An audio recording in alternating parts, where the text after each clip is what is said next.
I have a lot of people that I look at for style inspiration, and more often than not, they aren't in the fashion world in any way. One of those people is eccentric writer Hunter S Thompson. Thompson's style is near impossible to define because much like his journalism, it was just Hunter. But at the very least, you could say it was eclectic. I want to take you through Hunter's life and explain as best as I can what Hunter's style was and show you the evolutions that took place throughout his life. It's been a while. This video took a very long time for me to make because I didn't know where to start and I wanted it to be perfect. And on top of that, the holidays and work got really crazy for me, and then I had to get my wisdom teeth taken out. I hope you enjoyed this though, because this video is very special to me. And if you do enjoy it, please like the video, share it with a friend. That would mean a lot to me.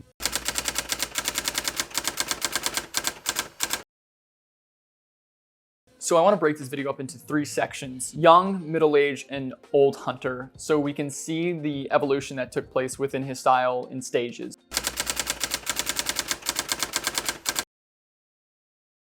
First, you see Hunter with a full head of hair, so you know he is a young boy. When he was younger, he was a lot more prep-oriented with some like nautical motifs and inspirations with his collared shirts, his sweaters, as well as his short and long inseam shorts. Now, if you know anything about Hunter and his style, you know that he was a king when it came to short shorts, and this definitely started at a young age. A little bit further down the road, when he was writing a book on the Hells Angels, he started getting into what I would consider like heritage wear with these like flannel pieces, as well as wore his M65 field jacket from his time during the Air Force. It's at this time period where we see Hunter showcase how good he is at dressing himself. He knew what worked for him, and when he liked something, he wore it.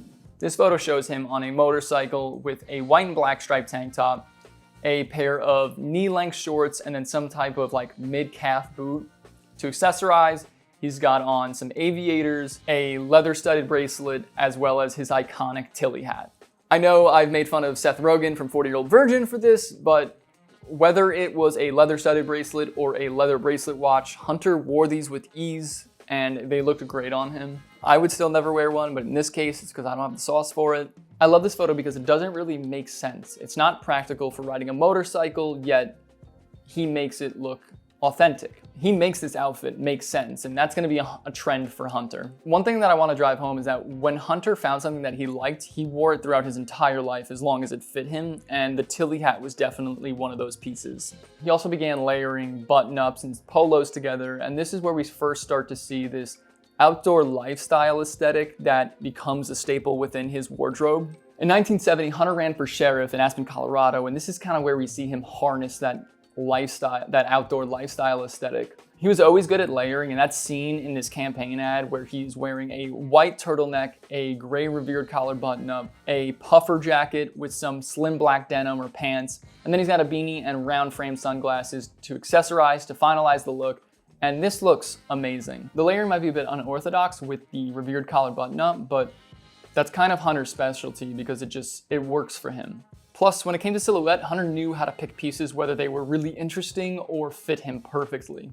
And then there's also a trend of him wearing pieces that don't normally go together, but end up looking perfect together. And you'll start to pick up on that if you haven't already. One thing about Hunter that I don't see people talk enough about was his eyewear collection. Everybody knows him as the guy who wore aviators, and more specifically like the Marksman Ray-Ban Calichrome ones, which are like the yellow tinted ones.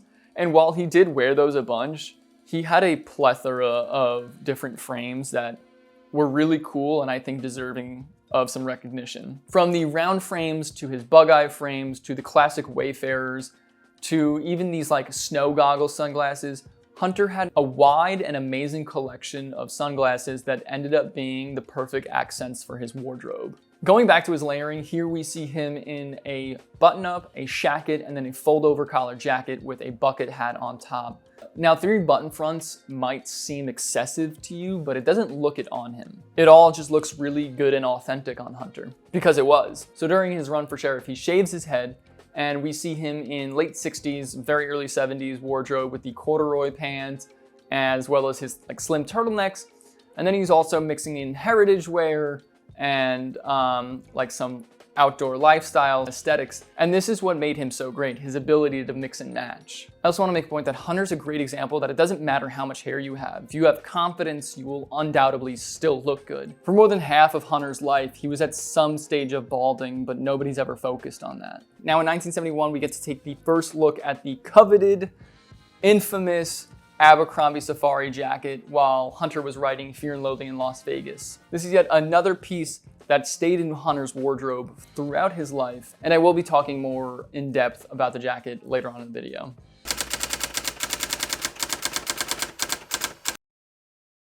So that kind of concludes Hunter's early stage of style. For the rest of the 70s, he wore a ton of 70s button-ups with these geometric prints and even layered some of them together.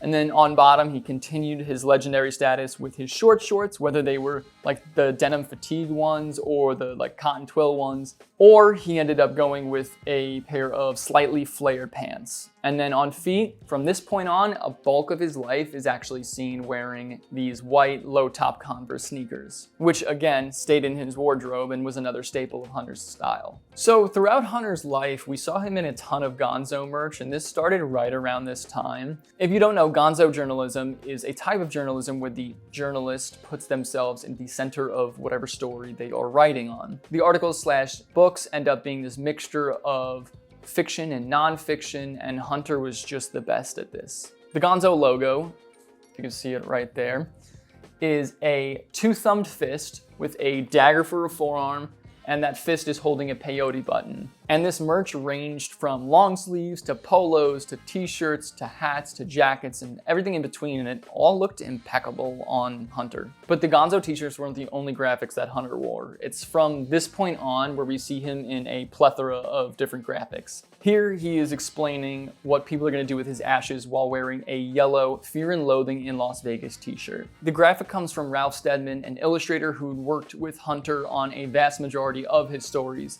Now, normally I hate the color yellow, but this shirt and this graphic is just beautiful that I wish I could get my hands on it.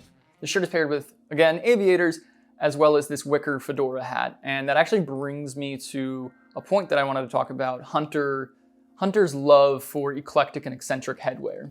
It didn't matter if it was a green translucent visor from Las Vegas or a souvenir cap. If Hunter liked it, he wore it, and it didn't stop at those two. He wore fur trapper hats, fedoras, skull caps, cowboy hats, and everything in between, and he wore them with confidence, which is why nobody ever questioned these style choices. A lot of what Hunter wore, like the eccentric headwear, matched his persona that he had of being a wild man. Hunter drank, he did drugs, he stayed up all hours of the night writing and doing God knows what, and he was known to be a loose cannon in his public persona. The eclectic gear he had matched his personality perfectly. So it's at this point of his life he has this mixture of 70s, Americana, outdoor lifestyle, heritage, prep, and it's all combined into this one human being's closet. In the 80s, Hunter continued to wear graphic t-shirts as well as these souvenir caps, and he did it effortlessly. I know I might have said this already, but Hunter had this gift of just making everything look good on him. For example, here's this leather gun holster and polo look that I think looks exceptional. I don't like or wear polos, but he makes me want to. These looks are a mixture of prep and like hunting core, and it's just an amazing collaboration that doesn't make sense, but makes perfect sense at the same time. And these fits, they go bananas. Honestly, I think he made polos look cool. The way he was able to wear a polo and not make it look stuffy, but then at the same time, make it look effortless and not like he's trying hard was just exceptional. Funny enough, when I think of peak Hunter, I do not think of the Abercrombie safari jacket. Instead, I think of this photo where he's wearing a long sleeve, slim fitting polo, a puffer vest, some short shorts, some like snow or winter boots, a souvenir cap, and some sunglasses. It's so eclectic and random, but grounded in this like outdoor lifestyle aesthetic that was a staple throughout his wardrobe, and it looks so amazing. Again, this outfit doesn't really make any sense. You have snow boots and a puffer vest with some short shorts, but it looks perfect on the man. This amalgamation of clothing showcases how good Hunter was at making his outfits really fun, but then staying true to himself. I also loved his outerwear collection. Most people probably don't know this one, but this tobacco jacket that he wore a handful of times looks phenomenal on him. I especially liked it when he wore the striped tee and the souvenir cap with it. It's moments like this where you see him pop that collar where you can tell that he knows how to style and dress himself. So 1990 is what I consider to be Hunter's last year in his middle-aged stage of style. This is where we get a lot of the famous images of Hunter in his Woody Creek cabin. And some of these photos people will recognize, especially this outfit where he's wearing the camo pants, Converse, dress shirt, and then the infamous safari jacket. I love this photo, I love this outfit, and now I can finally talk about the infamous and coveted Abercrombie safari jacket that was synonymous with Hunter. This piece is a safari jacket that was made sometime during the 60s by Abercrombie, and it is made out of multicolored patches of corduroy and canvas material. It features a convertible collar construction with 2 patch pockets at the hip and then a patch pocket at the left chest. This jacket became so infamous with Hunter because it was seen throughout his entire life, from his days to writing Fear and Loathing in Las Vegas to some of the last interviews and documentaries that he was in. On top of that, this jacket was immortalized in Fear and Loathing in Las Vegas, the movie with Johnny Depp, albeit a different patchwork layout and color. I think this jacket is actually a really good representation of part of Hunter's style. It's very flashy, but still grounded in this masculine look that I think was always present within Hunter's style. If you are looking for a very close replica, you can always go to Magnolia Clothiers, where you can get a near perfect jacket like Hunter's for a cool $600. Or you can scour the internet for all of eternity to try to find the original. There were also a lot of other classic outfits from this era of like photo shoots or whatever, from the cardigan look to his button-up layering again, and they all looked great, and I don't think there is a miss in any of these photos. Personally though, my favorite was the way he was able to match the dress shirt and the camo pants. I really loved the juxtaposition. This outfit looked sick, and it's no secret that numerous people have copied this look over and over again.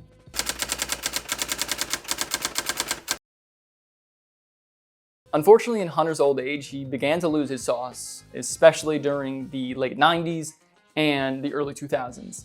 But he still had a ton of great outfits. He definitely matched that 90s silhouette, with a lot of his pieces being a bit roomier on him compared to his wardrobe during the 70s. And even though he was older at this point, he was still wearing amazing graphics like this colorful Grateful Dead t-shirt or this red and white Che Guevara t-shirt. I just have to say that Hunter, in his old age, wore graphics better than half the people in the vintage communities do today. And also, in his old age, his outerwear was still phenomenal. From this black and maroon varsity bomber to the denim gonzo jacket to the LLB field coat, he had a plethora of jackets that range from athleisure wear to outdoor aesthetic to Americana and everything in between, and it all looked amazing on him. Wait a minute. That jacket looks familiar. I haven't really touched on it that much, but Hunter had these outfits that were influenced by athleisure wear and sportswear, whether it was the varsity bomber jacket or this football jersey, and depending on what age he was and what stage he was at his life, they were a hit or miss. He even had some Western influence in his old age when he started wearing these like suit jackets. It almost kind of feels like a modern city cowboy. Although I wasn't thrilled with these outfits and they weren't my favorite, I liked how he made them eccentric with his Tilly hat and his black leather gloves and his silver Aztec medallion. And that also brings me to his jewelry collection. Besides his leather bracelets, Hunter only ever wore like a handful of jewelry. He had his silver Aztec medallion that was handed down to his son. He wore a couple other chains. He had a few silver bracelets. The one that I liked the most was the belt buckle one. And then he had a handful of watches. And of course, Hunter had great taste in watches and was a Rolex man. But unfortunately, Hunter also wore these Zubaz type pants, which I thought were trash. It seemed like he loved these, I guess because they were both eccentric looking as well as comfy, and at that age, you gotta respect it. Lastly, for the clothes, one thing that he wore during his old age that I wish he would have worn previously were these mandarin collared shirts, because some of these looked awesome on him. My favorite one was this light blue chambray look. I think it was phenomenal, and I wish he wore these more when he was younger because I think he would have been able to really layer with them nicely and have unforgettable outfits. But alas.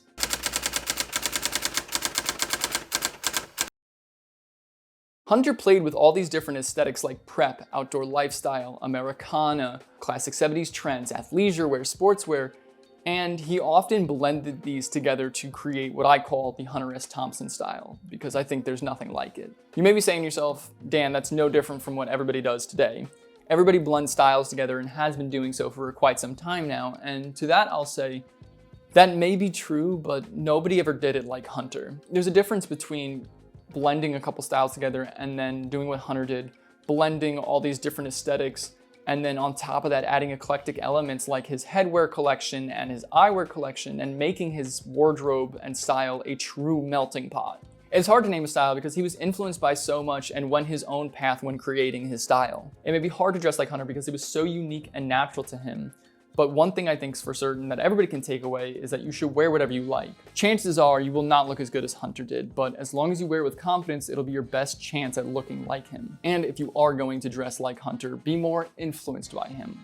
Don't try to copy any of his outfits. It'll just look like a costume.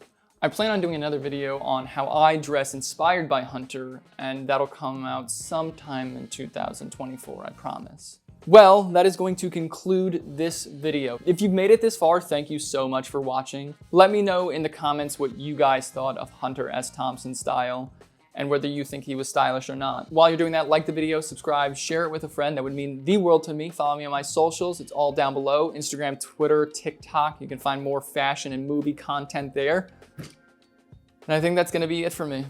Thank you guys so much for watching. I'll see you next time. Peace.